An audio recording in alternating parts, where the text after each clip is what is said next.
North Dakota first. State lawmakers have hundreds of bills to consider this session that could affect how we drive, how we're kept safe, and perhaps where we decide to live. Happening now, political reporter Maddie Biertempel joins us from the state capitol to tell us more. Hi, Maddie. Hi, Nicholas and Lauren. Some renters in our region say out-of-state landlords are making it harder to call North Dakota home. I caught up with a few of them and a lawmaker hoping to help. If you drive through Colonial Estates Mobile Home Park in Bismarck, you'll notice empty lots. Resident Kathy Job says it's because people don't want to live under the current park ownership, or they've been evicted. They have increased our lot rent. Even with the pandemic going on, they increased our lot rent in January. Job says she's concerned over upticks in rent, extra fees for pets, and that an out-of-state company is managing mobile homes in North Dakota. Utah-based Haven Park Communities owns 5 Bismarck parks, including Colonial Estates and Holiday Park, which it took over in 2019. Since then, some residents, like Mindy Teskey, say they're not happy with the management.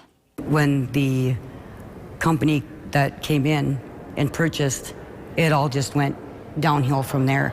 And right when COVID hit, I was scared. I was hit with a chance that I may not. I had to make a choice of paying my rent in April or getting medicine because I did not have enough to get both.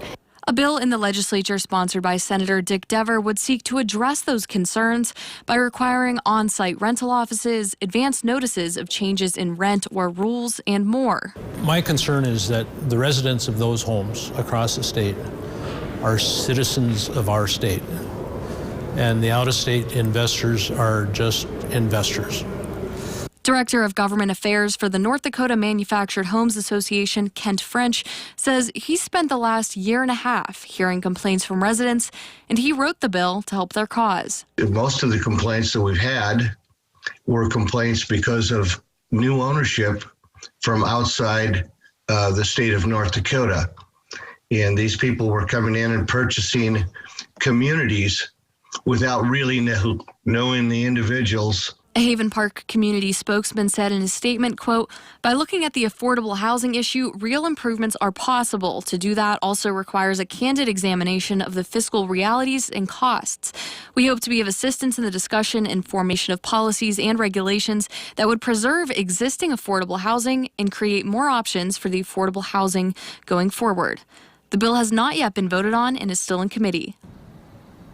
The Colonial Estates residents I spoke with today say the new ownership has been an issue for many others in the community too, since Haven Park took over in 2019.